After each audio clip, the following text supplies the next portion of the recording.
Assalamualaikum warahmatullahi wabarakatuh. Waalaikumsalam warahmatullahi wabarakatuh. Alhamdulillah wassalatu wassalamu ala sayyidina Rasulillah sayyidina wa maulana Muhammad ibn Abdullah wa ala alihi wa sahbihi wa mawala. La haula wa la quwwata illa billah, amma ba'du. Mereka yang keluar sebagai finalis Ramadan, Allah subhanahu wa ta'ala berkenan memberikan piagam penghargaan.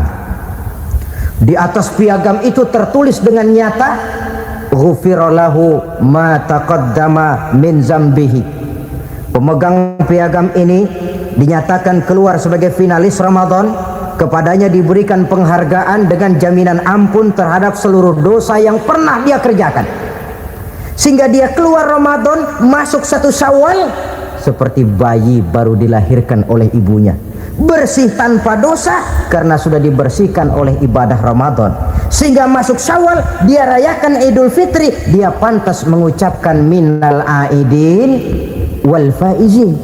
Minal aidin artinya semoga kita termasuk orang yang kembali kemana? Kembali kepada fitrah, seperti bayi baru dilahirkan oleh ibunya, tidak punya dosa kepada Allah karena sudah dibersihkan oleh ibadah Ramadan. Ini orang yang finalis, puasanya betul, tarawihnya betul, pantas mengucapkan minal aidin. Dan kalau tarawih cuma 2 malam, puasa 3 hari, Lebaran paling rajin, mas minal aidin ya, minal aidin. Nggak tahu diri lo, minal aidin dari mana? Saudara hadirin, dosa kepada Allah bersih oleh ibadah Ramadan, tinggal dosa kepada sesama manusia berhalal bihalal di hari raya Idul Fitri. Allah subhanahu wa ta'ala maha penyayang, disediakannya malam-malam yang istimewa yang punya nilai khusus, seolah-olah Allah berkata, hai manusia, kau tidak perlu putus asa. Bagaimanapun banyak dosa kau lakukan, bagaimanapun banyak kesalahan kau kerjakan, nih aku sediakan 1 malam khairun min alfi syahrin, lebih baik daripada 1000 bulan, yang disebut dengan Lailatul Qadar. Kapan sih Lailatul Qadar itu? Menurut Al-Imamul Ghazali, Lailatul Qadar itu adanya pada 10 hari yang akhir di bulan Ramadan, terutama pada malam-malam ganjil, malam 21, 23, 25, 27 dan 29. Tapi orang yang ingin menemukan Lailatul Qadar, dia harus sudah berjaga sejak awal Ramadan. Jadi nggak boleh pakai ilmu ngincer. Tahu ilmu ngincer? Tanggal 20 Ramadan nggak terawih, 21 terawih, 22 perek lagi, 23 masuk lagi, 24 nggak ke masjid. Temennya tanya, kenapa nggak ke masjid? Ini kan bukan malam ganjil, nggak turun Lailatul Qadar. Saya kira yang kayak begini dapatnya bukan Lailatul Qadar, boleh jadi Lailatul Qadar. Orang yang ingin menemukan Lailatul Qadar itu, dia harus berjaga-jaga sejak awal Ramadan. Inilah diantara tugas kita, memanfaatkan waktu-waktu yang punya nilai istimewa. Itu ada dalam agama. Dalam setiap minggu ada hari istimewa, dalam setiap hari ada jam-jam istimewa, dalam setiap tahun ada bulan istimewa. Coba, dalam setiap minggu ada hari istimewa, hari Jumat.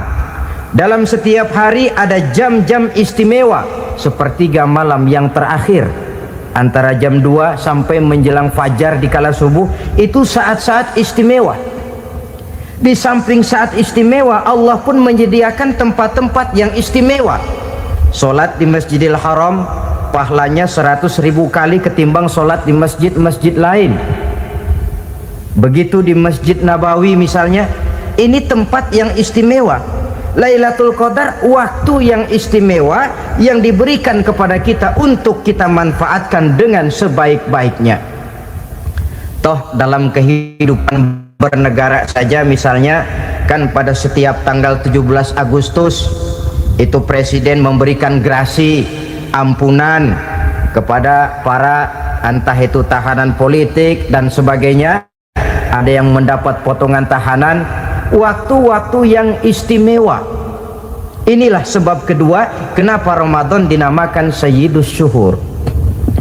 Sebab yang ketiga, Ramadannya nilai kebajikan berlipat ganda adanya. Satu hadis menjelaskan, "Lau ta'lamu ummati ma fi Ramadan, latamannau an takuna as-sanatu kullaha Ramadan."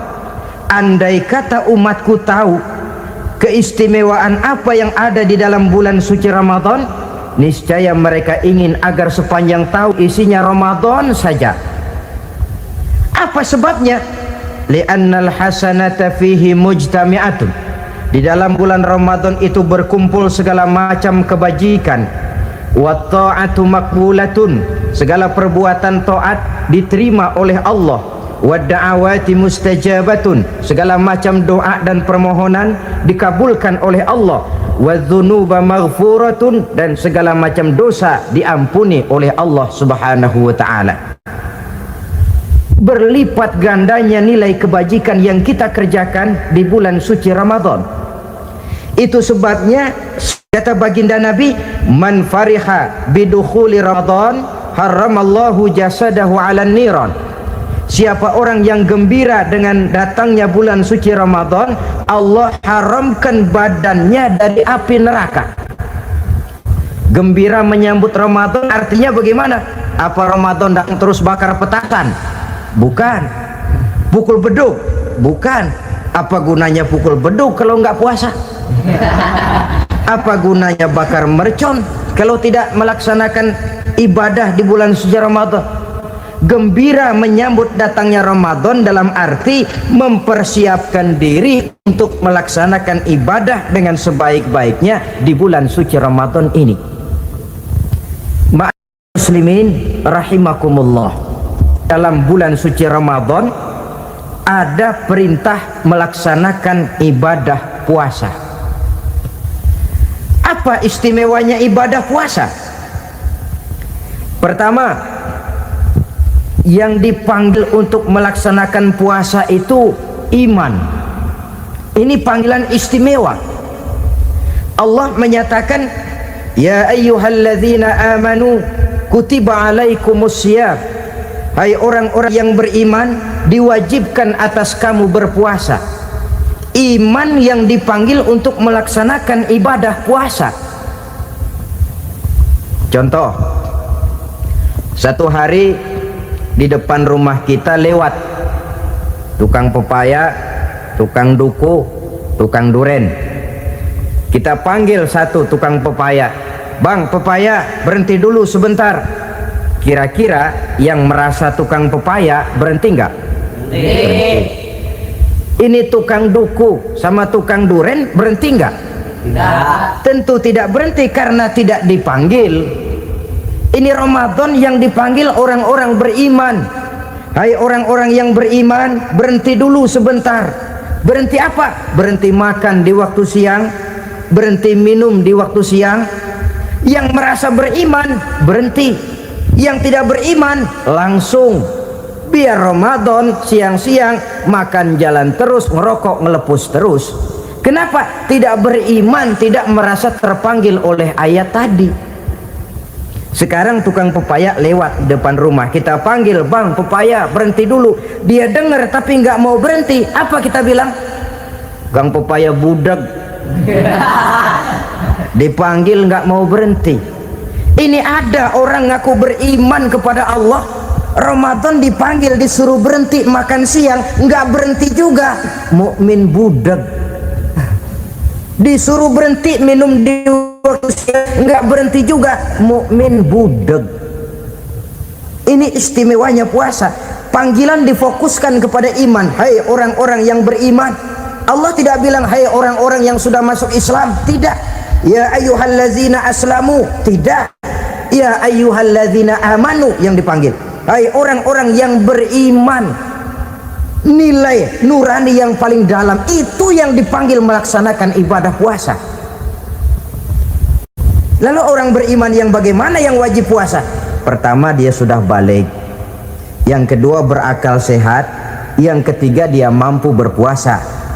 Orang beriman macam ini, balik, berakal sehat, mampu melaksanakan puasa. Kalau cukup syarat ini, dia wajib puasa. Kurang syarat, tidak wajib puasa. Jadi kalau di bulan Ramadan ada teman kita tidak puasa, jangan heran barangkali syaratnya kurang. Cukup dalam hati saja, ini orang kurang syarat, makanya nggak puasa. Pak, itu teman saya kok nggak puasa? Nggak puasa. Dia bukan orang beriman kali ah. Orang yang tidak beriman itu tidak wajib puasa. Beriman kok Pak? Iman. Tapi nggak puasa. Belum balik kali ah. Belum balik, cuma badan doang gede. Bongsor kali itu. Belum balik. Sudah kok Pak, sudah balik. Tapi nggak puasa. Enggak. Gila kali dia ah. Akal itu tidak wajib puasa. Waras Pak, dia tidak gila. Tidak. Barangkali dia tidak mampu melaksanakan puasa karena terkena uzur syar'i. Ini keistimewaan puasa yang pertama yang dipanggil melaksanakannya iman. Keistimewaan yang kedua, oleh karena yang dipanggil iman, maka puasa dinamakan ibadah sirriyah, ibadah rahasia. Kalau kita sembahyang, orang lihat kan? Lihat enggak? Lihat. Kita bayar zakat, orang tahu. Kita pergi haji, apalagi pergi haji sekampung nganterin. Tapi kita puasa atau tidak puasa, yang tahu kan cuma kita dan Allah saja. Pura-pura sedekah nggak bisa. Pura-pura sholat ketahuan, gerakannya mesti canggung. Pura-pura pergi haji, kemana perginya?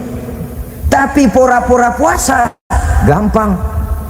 Namanya ibadah sirriyah. Bulan puasa jam 8 pagi makan. Keluar rumah bibir lap yang kering. Jalan lemesin dikit. Ada angin belaga miring. Temennya tanya, "Lu lemas amat, gue lagi puasa nih." Orang lain bisa dibohongi. Sebab puasa memang merupakan ibadah sirriyah yang tahu cuma kita dan Allah saja. Karena dia ibadah rahasia, puasa ini sulit terkena penyakit riya. Ibadah yang lain karena kelihatan orang gampang kena penyakit riya, to show only. Sholat karena kelihatan orang gampang kena penyakit riya. Karena saya jadi imam, misalnya di belakang saya lihat ada mertua, wah saya bikinlah sembahyang saya mantap-mantap, pakai serban, pakai siwak, bahasanya saya paseh-pasehin kayak orang 16 tahun di Mekah. Wah, ufolli warwal maghribi salah sarokaatin Allahu Akbar. Surahnya saya cari yang panjang-panjang, paling pendek sabbihis sama wadduha. Akibat apa itu? Riya, di belakang ada calon mertua. Tapi kalau sholat sendirian dalam kamar, boro-boro pakai serban dan siwak, kadang-kadang kaos kutang saja cukup. Surahnya jangan sabbih sampai wadduha, langganannya inna a'toinakal kautsar sama qul huwallahu ahad. Karena sholat terlihat orang mudah kena penyakit riya. Sedekah pun begitu. Mulanya niatnya cuma mau sedekah 5.000, karena ada orang yang disegani naik 10.000, yang 5.000 sudah karena orang. Jadi ibadah yang lain itu mudah terkena riya, tapi juga mudah dinilai orang. Kita bisa saja bilang itu orang sholatnya khusyuk ya. Kenapa? Kelihatan dari gerakannya. Itu orang hajinya mabrur ya. Kenapa? Kelihatan dari tingkah lakunya setelah pulang haji.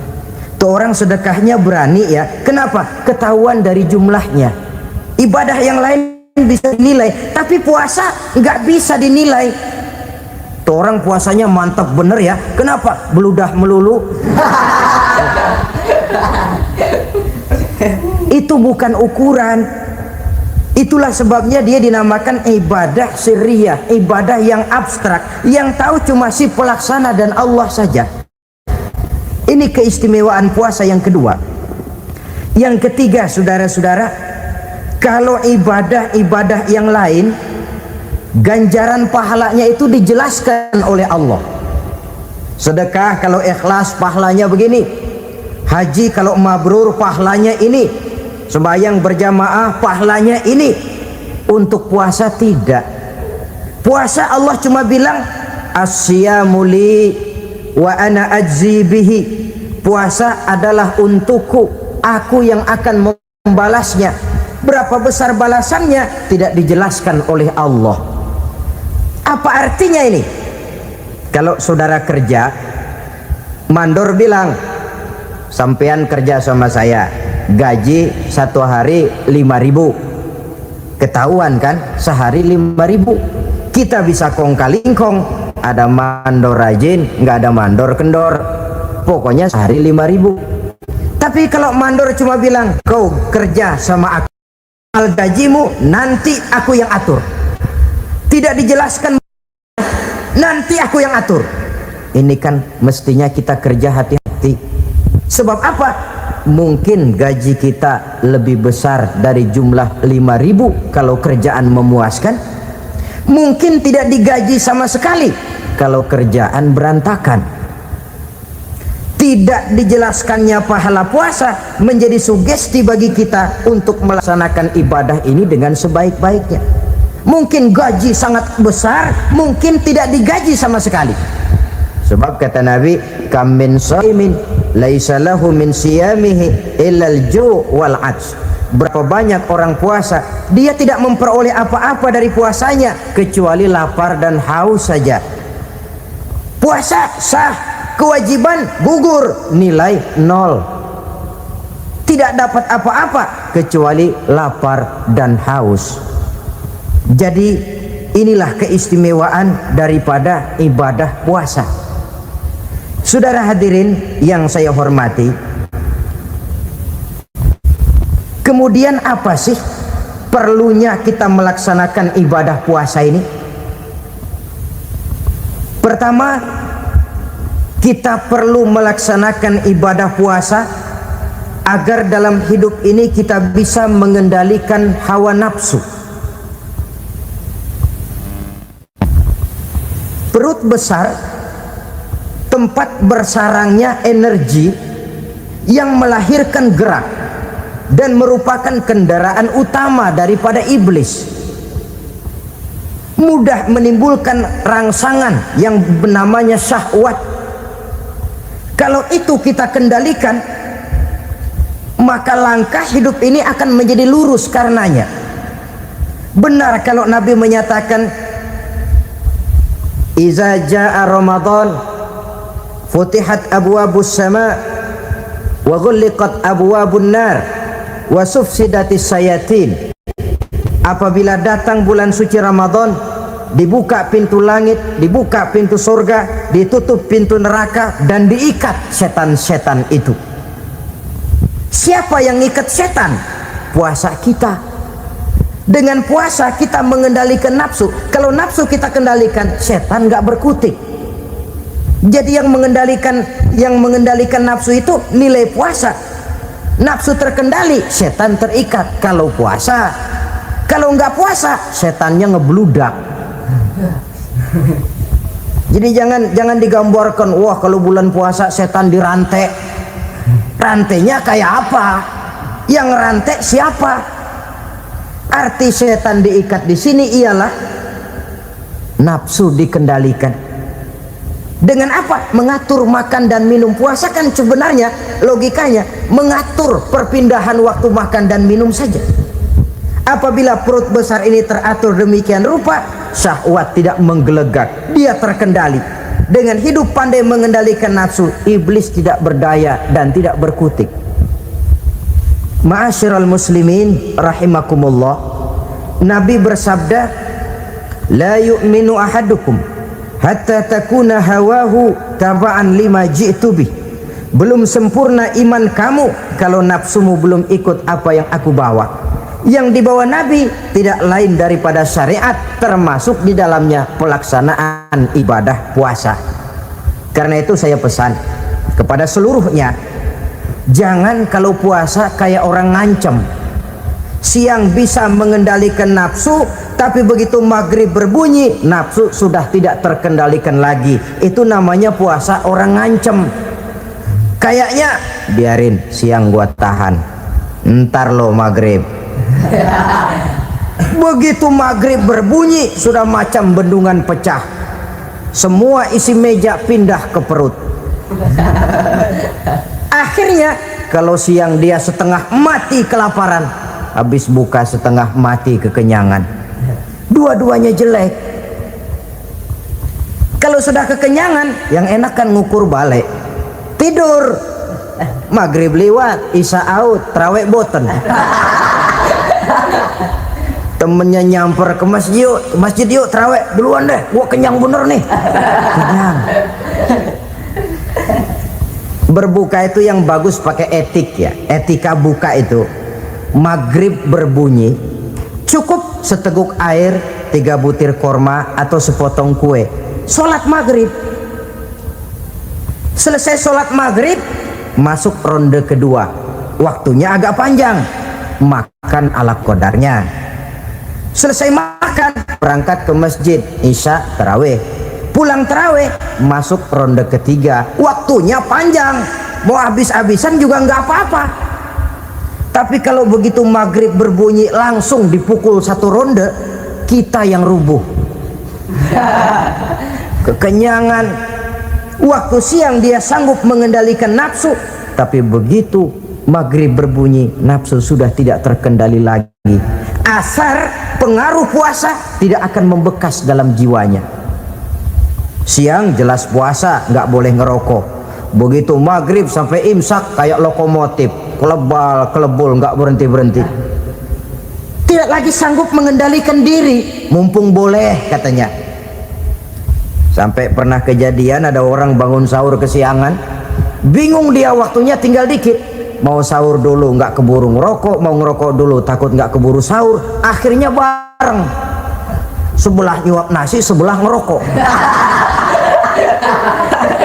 Itu macam mana rasanya kalau sudah kayak begitu itu. Padahal pengaruh daripada melaksanakan puasa akan terlihat dari sejauh mana seseorang dalam hidup mampu mengendalikan nafsu. Bukan pada waktu memang dilarang, tapi pada waktu diizinkan. Di situ yang paling kelihatan. Kalau waktu siang saudara mampu mengendalikan nafsu, itu jelas saja memang seharusnya wong puasa. Malam dalam keadaan makan boleh, minum boleh, masih mampu mengendalikan nafsu, dalam arti makan dan minum pada batas yang wajar saja.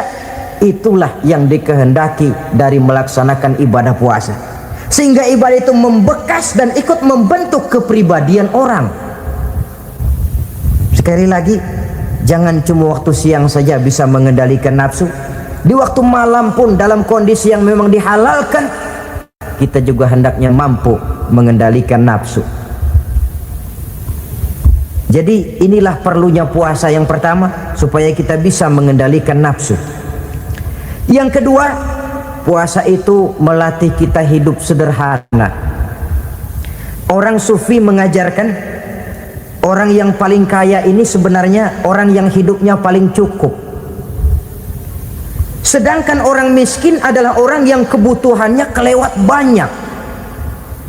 Maka yang paling kaya, bahkan yang maha kaya, itu sebenarnya cuma Allah. Sebab apa? Dia nggak perlu apa-apa. Makin banyak keperluan kita, makin miskin kita. Coba orang puasa lihat, kalau sudah jam 2, jam 3, itulah barangkali memang termasuk godaannya dalam melaksanakan ibadah puasa.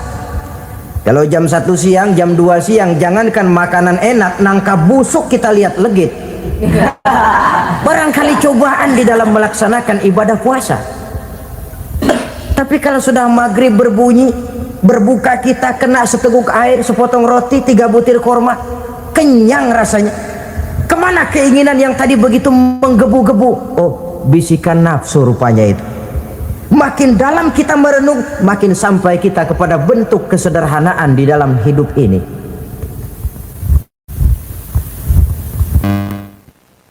Jadi ibadah puasa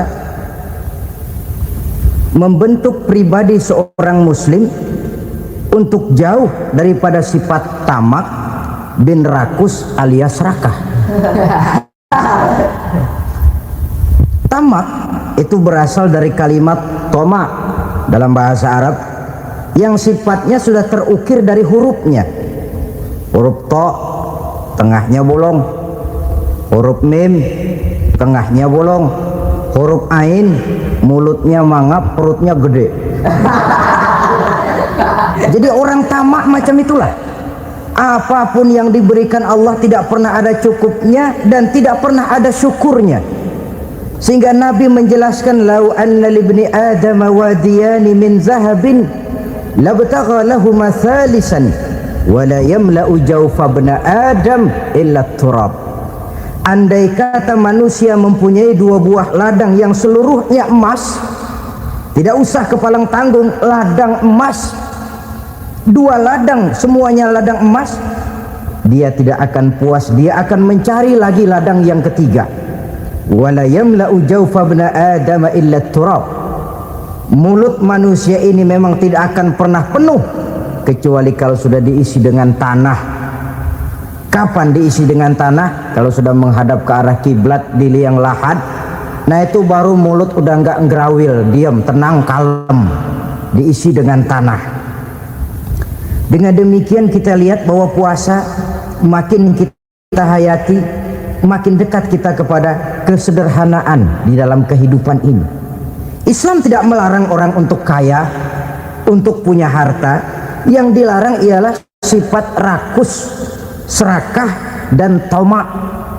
Karena ini akan membuat orang melakukan segala macam cara, ingkar kepada nikmat Allah, tidak pandai bersyukur, pandangan matanya selalu diarahkan ke atas. Dikala hidupnya sudah serba cukup, dia masih merasa kurang. Sebab itu dia selalu kurang. Dia sudah kaya tapi masih merasa miskin saja, maka hidupnya pun miskin terus. Saudara-saudara ma'asyiral muslimin, ini hikmah yang kedua kenapa kita perlu puasa. Yang ketiga, puasa itu melatih kita cinta kepada fakir miskin, orang-orang yang tidak mampu, yang memerlukan pertolongan. Bagaimana caranya? Dunia pendidikan berkata bahwa pendidikan akan lebih berhasil kalau bersifat audiovisual. Mengajar anak berenang, bawa ke kolam. Mengajar anak naik sepeda, berikan sepedanya. Mengajar orang cinta fakir miskin, rasakan apa yang dirasakan oleh fakir miskin. Apa itu? Lapar, haus. Kan nggak bisa ngajarin anak berenang teori saja. Ke kolam nggak pernah. Teori hafal luar kepala. Gaya dada begini, gaya 200 meter begini, gaya kupu-kupu begini, gaya bebas begini. Teori hafal, ke kolam nggak pernah. Sekali terjun gaya batu. Sudah nggak timbul-timbul lagi. Nggak bisa ngajar anak naik sepeda cuma teori saja. Sepedanya tidak pernah diberikan. Hafal teori, bab 1 pegang setam, bab 2 dorong, bab 3 kaki kanan naik pedal kanan, bab 4 genjot. Hafal teori, megang sepeda nggak pernah. Begitu dikasih sepeda dia naik, habis tukang bakso. Pun mendidik orang cinta kepada fakir miskin tidak bisa cuma lewat seminar, kongres, penataran, indoktrinasi. Diadakan simposium, seminar, diskusi supaya orang cinta kepada fakir miskin, tapi yang bicara orang kenyang semua. Bagaimana hati ini mau peka? Islam itu nggak usah banyak teori lah, rasakan saja lapar haus enak nggak? Kalau kau tahu lapar dan haus tidak enak, kau lapar haus cuma sebentar. Habis maghrib, laparmu hilang, hausmu hilang. Bagaimana saudara-saudaramu muslimin yang terkapar di kolong-kolong jembatan, yatim piatu yang hidup terlunta-lunta, perempuan-perempuan tua hidup miskin, anak pun banyak perlu uluran tangan, lapangan kerja sulit, persaingan hidup makin tajam, meringkuk mereka di sudut-sudut kehidupan, beratap langit, beralas bumi, tanpa tahu kapan hidup dan nasibnya akan berubah. Di situ pekalah hati untuk hidup tidak cuma buat kepentingan diri dan perut sendiri saja, tapi mampu memberikan pertolongan sesuai dengan kemampuan kepada mereka yang memang memerlukan. Sebuah hadis menyatakan, irhamu ahlal ardi yarhamkum man fis sama. Sayangilah apa yang ada di permukaan bumi, nanti yang di langit akan sayang kepadamu. Si kaya sayang kepada yang miskin lalu menolongnya, yang alim sayang kepada yang awam lalu membimbingnya, yang pemimpin sayang kepada rakyat lalu melindunginya. Yang di langit akan sayang kepada kita, akan turun rahmah berlimpah, akan tercipta keberkahan dan ketenangan dalam hidup.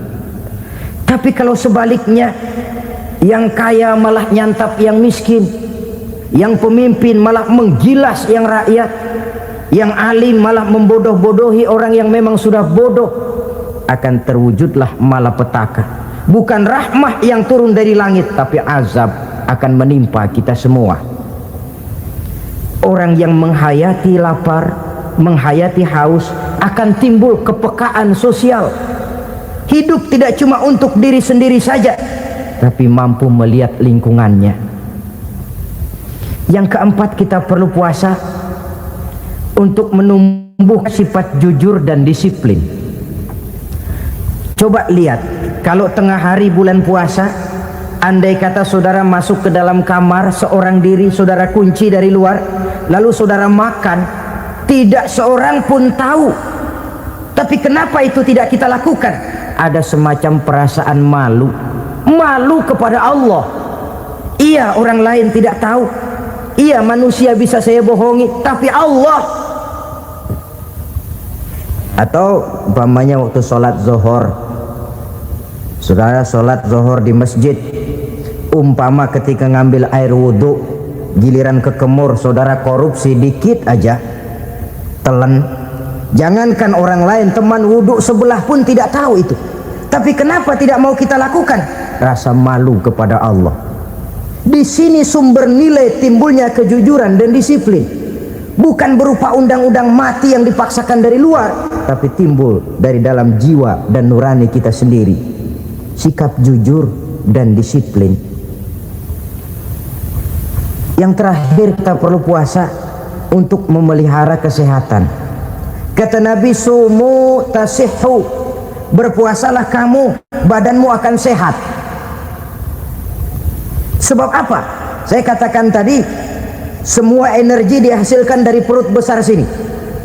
Itu makanan yang kita makan, mulai dari keju sampai singkong, mulai dari hamburger sampai combro, masuk perut besar, digiling, lalu ditransfer ke seluruh tubuh oleh perut besar ini. Mekanisme kerjanya persis pabrik besar yang kalau kita hayati, Allahu Akbar, fatabarakallah ahsanul khaliqin.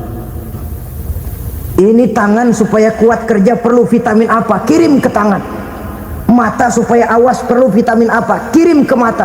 Bibir supaya nggak pecah perlu vitamin apa? Kirim ke bibir. Oleh perut besar ditransfer ke seluruh tubuh. Sisanya yang nggak perlu keluar jalan belakang. Kalau perut besar ini terus-menerus bekerja, ibarat mesin diporsir, dia akan cepat rusak. Maka datang bulan Ramadan, perut besar itu jangan terlalu diporsir, diberikan tenggang waktu istirahat. Sehingga Nabi memberikan jaminan, sumu tasihhu, berpuasalah kamu, pasti kamu akan sehat. Buktinya orang mati kelaparan banyak, tapi yang mati karena puasa, kalau puasanya betul, nggak ada. Maka Islam itu agama yang sesuai dengan fitrah, ya. Buktinya apa? Puasa wisol itu bukan saja tidak boleh, tapi haram. puasa wisol artinya puasa nyambung.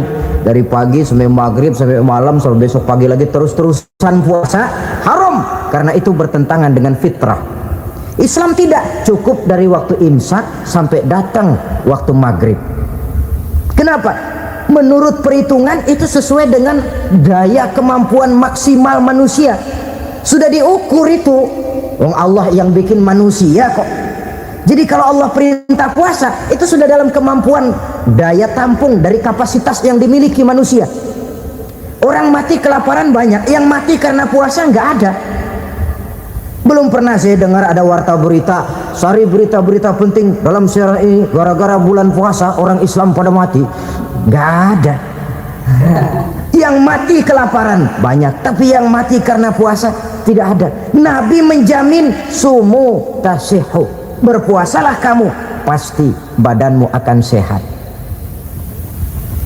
Ma'asyiral muslimin, kalau sudah tahu kita apa perlunya kita berpuasa, pembicaraan akan saya lanjutkan bagaimana seharusnya kita puasa. Puasa yang ideal itu yang bagaimana? Al-Imamul Ghazali menjelaskan orang yang puasa itu ada 3 macam. Pertama, saumul awam, puasanya orang kebanyakan. Orang macam ini merasa sudah puasa asal tidak makan tidak minum, puasa sudah. Pokoknya tidak makan tidak minum itulah puasa. Ini puasanya orang awam. Matanya tidak pernah puasa, kupingnya tidak puasa, kakinya tidak puasa, tangannya tidak puasa. Ini puasa orang awam kebanyakan. Hasilnya tidak mustahil seperti yang dikatakan Nabi tadi.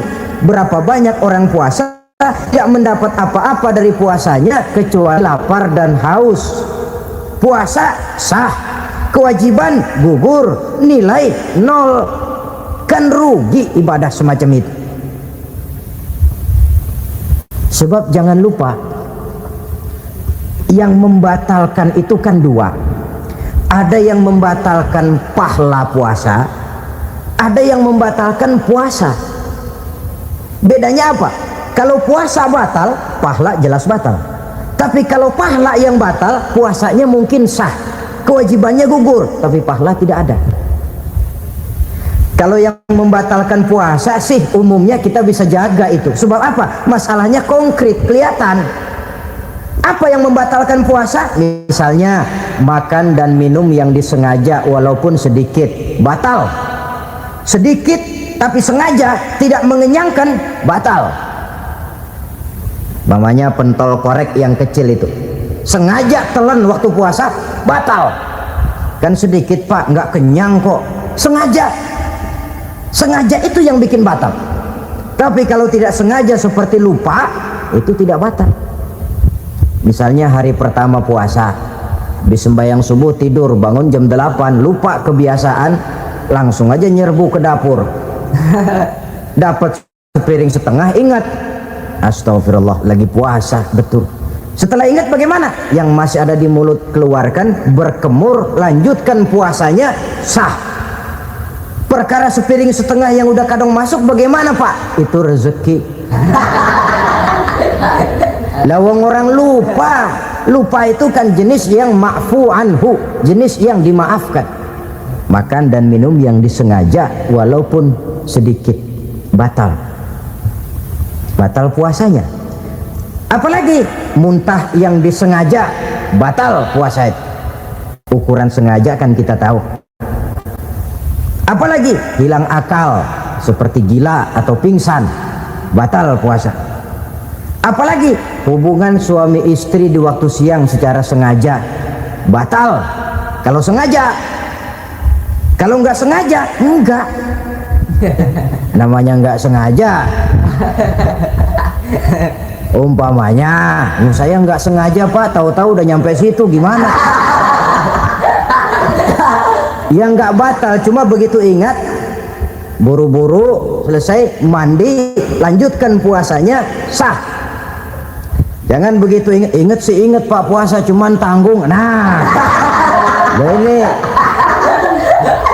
Tanggung ini yang bikin jadi batal. Dan jangan lupa, orang yang membatalkan puasa karena hubungan suami istri, dendanya paling berat.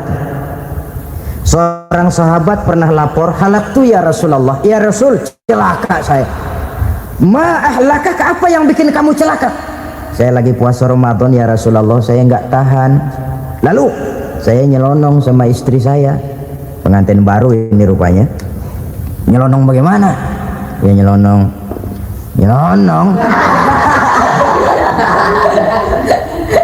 melanggar dia, tapi jujur lapor. Kata Rasul, ya sudah, bayar dendanya. Dendanya apa ya Rasulullah? Bebaskan budak. Aduh, saya nggak punya budak ya Rasulullah. Tidak punya. Puasa 2 bulan berturut-turut, tidak boleh diselang-seling. Syahraini mutatabi'aini, 2 bulan berturut-turut, tidak boleh diselang-seling. Gimana? Sanggup puasa 2 bulan berturut-turut? Enggak kuat ya Rasulullah. Enggak kuat. Ramadan yang sebulan aja saya nyelonong, apalagi 2 bulan. Kalau kau tidak kuat juga, beri makan 60 fakir miskin, 1 orang 1 mod ya Rasulullah. Apalagi jangan memberi makan 60 fakir miskin. Wong istri saya di rumah sehari masak 3 hari libur. Saya orang susah ya Rasulullah. Saya pikir lagian nih orang kebangetan juga, udah melarat sama larangan berani. Rasul masuk ke dalam kamar, keluar kembali bawa sekeranjang kecil kurma. Kalau kau tidak punya apa-apa, bawa pulang nih, sedekahkan kepada orang-orang miskin di kampungmu sebagai pembayar dendamu. Ya Rasulullah, apalagi di kampung saya itu yang paling miskin saya. Waduh, rusak benerin orang. Apa marah Rasul? Beliau malah senyum. Ya sudah, kalau memang yang paling miskin kamu, bawa pulang saja itu korma, beri makan anak istrimu di rumah. Orang ini udah ngelanggar larangan, dapat korma lagi. Yang kedua, watak hukum Islam itu elastis, fleksibel, tidak kaku. Tidak kalau sudah begitu ya mesti begitu, itu tidak. Yang sering kaku kan kitanya umat Islam di dalam memahami Islam. Saudara hadirin yang saya hormati, yang tidak boleh itu pun di waktu siang. Kalau malam sejak maghrib sampai sebelum imsak, pada awal perintah puasa tidak boleh. Tapi ternyata banyak juga yang nyerempet-nyerempet. Sampai Allah turunkan, uhilla lakum lailatas siyami arrafasu ila nisaikum. Dihalalkan bagi kamu pada malam puasa bergaul dengan istrimu. Jadi barangkali di antara pendengar ini ada yang pengantin baru, tolong sabarlah di waktu siang. Tunggu maghrib berbunyi. Kalau sudah maghrib habis buka, mau buka lagi juga nggak apa-apa. Terserah saja. Ini yang membatalkan puasa. Yang kita sulit mengontrol, yang membatalkan pahalanya. Apa misalnya? Ngomong-ngomongin orang. Puasa, ngomongin orang jalan terus. Itu ya tetangga kita. Kenapa emang? Oh, anu. Kita sih bukan ngomongin orang ini. Bukan ngomongin orang katanya. Ngomongin tuyul. Anu. Bohong. Orang puasa bohong, apa puasanya batal? Tidak. Puasanya sah. Yang batal mungkin pahalanya. Saudara-saudara ma'asyiral muslimin rahimakumullah. Mata, terutama di kota-kota besar, menjaga mata ini kadang-kadang kita nggak pengen lihat tapi kelihatan. Sebab itu memang yang tidak boleh ngeliatin. Kalau kelihatan lain, kelihatan itu kan rezeki. Orang kita nggak mau tapi kelihatan. Yang kelihatan itu sebentar. Kata Imam Ali, nazaratul ula laka wasaniyatu alaika. Pandangan pertama untukmu, yang kedua atasmu. Jadi begitu kelihatan, ya sudah. Jangan kelihatan tapi manteng aja nggak mau. Ya ini mantengnya ini yang jadi urusan. Saudara hadirin yang saya hormati, dengan kata lain, Berusahalah kita untuk puasa zahir batin. Itu yang pertama tadi. Puasa tingkatnya orang saumul awam disebut. Tingkat yang kedua, saumul khawas, puasanya orang khusus. Bagaimana ini? Di samping tidak makan dan tidak minum, panca inderanya sudah ikut puasa. Matanya puasa, kupingnya puasa. Asal ada diajak ngomong-ngomongin orang, maaf ya, kuping saya lagi puasa. Kakinya puasa, diajak jalan ke tempat yang tidak baik, dia bilang maaf saja, kaki saya lagi puasa. Diajak nyolong, maaf, tangan saya lagi puasa. Tidak cuma sekedar tidak makan dan tidak minum, panca inderanya sudah ikut puasa. Sekurang-kurangnya seperti inilah puasa kita, zahir batin. Nah, yang tertinggi disebut saumu khawasil khawas, puasa orang khusus yang lebih khusus lagi. Ini sudah the first class, ini puasanya orang VIP. Bagaimana puasanya orang ini? Di samping tidak makan dan tidak minum, puasa panca inderanya, hatinya juga sudah ikut puasa dari seluruh keinginan yang selain Allah. Wah, ini kelas tinggi. Orang yang puasa macam ini, andai kata jam 3 sore dia berpikir ntar sore buka pakai apa ya, dia menganggap batal pahalanya. Kenapa? Masih mikirin makanan. Kalau kita kan bukan cuma mikirin, ngancem. Waduh, jam 5 di meja udah berderek es kopior, kelapa muda, cendol. Apa yang mau diminum lebih dulu? Tingkat yang tertinggi ini, hatinya juga puasa dari semua keinginan yang selain Allah. Idealnya sekurang-kurangnya kita puasa zahir batin. Zahirnya menahan diri dari yang membatalkan puasa, batinnya mencegah diri dari yang membatalkan pahala puasa kita itu. Ma'asyiral muslimin rahimakumullah. Terakhir, Rasulullah sallallahu alaihi wasallam membagi bulan Ramadan itu menjadi 3 bagian. Sepertiga yang pertama, tanggal 1 sampai 10 Ramadan, masa turunnya rahmah, turunnya kasih sayang Allah. Kalau istilah sepak bola, tanggal 1 sampai 10 Ramadan ini disebut babak semifinal, babak penyisihan. Sepak bola itu kalau baru tingkat babak penyisihan, pesertanya banyak, seluruh kesebelasan turun bertanding, babak penyisihan. Ramadan tanggal 1 sampai 10 babak penyisihan, putaran pertama. Pasaran puasa rame, masjid musola full house, meledak, tidak sanggup menampung jamaah yang tarawih itu. Yang tadarus meriah. Kenapa? Maklum, babak penyisihan, seluruh kesebelasan turun bertanding. Tanggal 1 sampai tanggal 10 Ramadan. Bila itu selesai, selesailah putaran pertama, masuk putaran kedua. Sepertiga yang kedua, tanggal 10 sampai 20 Ramadan, masa maghfirah, masa turunan dari Allah, masuk babak semifinal. Sepak bola itu kalau sudah babak semifinal, itu kan sudah banyak kesebelasan yang masuk kotak. Maka 10 Ramadan ke atas, pasaran puasa mulai menurun. Yang nggak puasa mulai nekat. Yang tadarus sudah mulai sayup-sayup sampai. Sementara barisan orang sembahyang taraweh di masjid mulai mengalami kemajuan dengan pesatnya. Barisannya makin maju ke depan. Maklum, tidak semua kesebelasan tangguh. Ada yang sejak bertanding sudah berhitung, kita sih bakalan. Yang lain ada karena ikut-ikutan teman, karena malu sama mertua, rajin terawih, karena nganterin, rajin terawih, bayangnya paling belakang berdua lagi. Malah ngeledek, begitu imam waladolin dia di belakang nyaut asik.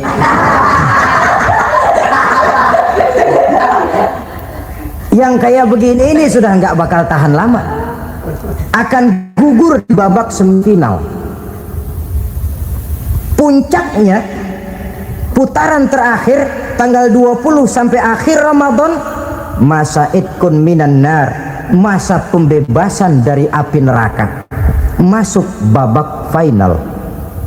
Kalau sudah babak final, ya pesertanya nggak banyak sudah. Ramadan tanggal 20 ke atas babak final, pesertanya nggak banyak. Sebab apa? 20 Ramadan ke atas pikiran orang sudah bercabang itu. Yang punya kampung sudah siap-siap mau pulang mudik, lebaran di kampung, puasa kayak enggak, yang penting pokoknya lebaran. Yang pegawai negeri gajinya kecil, anaknya banyak, palanya ngebet. Yang belum punya sepatu, belum punya baju, macam-macam problem, sehingga konsentrasi ibadah menurun. Padahal Nabi sangat menganjurkan tingkatkan ibadah, la siyama fi asril awakhir, lebih-lebih pada hari 10 yang akhir, tanggal 20 sampai akhir Ramadan.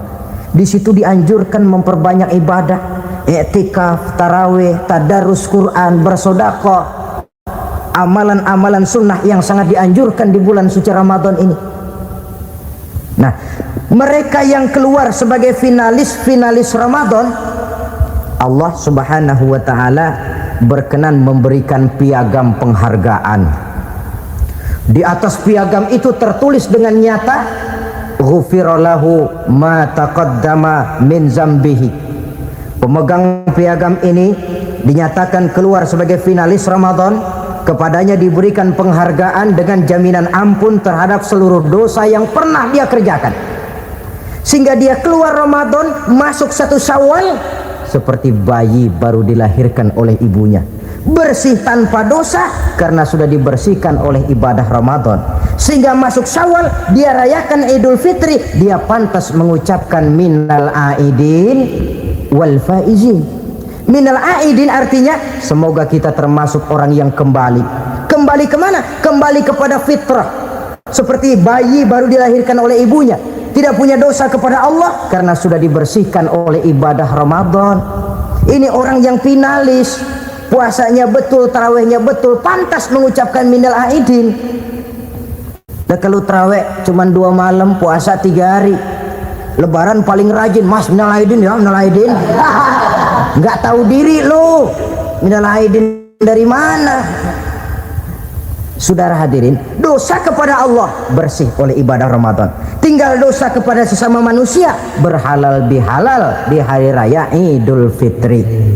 Nah, inilah pembicaraan kita pada pertemuan kali ini, dengan harapan mudah-mudahan ibadah kita diterima Allah, kita keluar sebagai finalis yang pada akhirnya masuk ke dalam kelompok minal aidin wal faizin, orang yang kembali suci kepada fitrah dan orang yang beruntung. Dengan semangat inilah kita rayakan Idul Fitri, hari raya kembali kepada fitrah.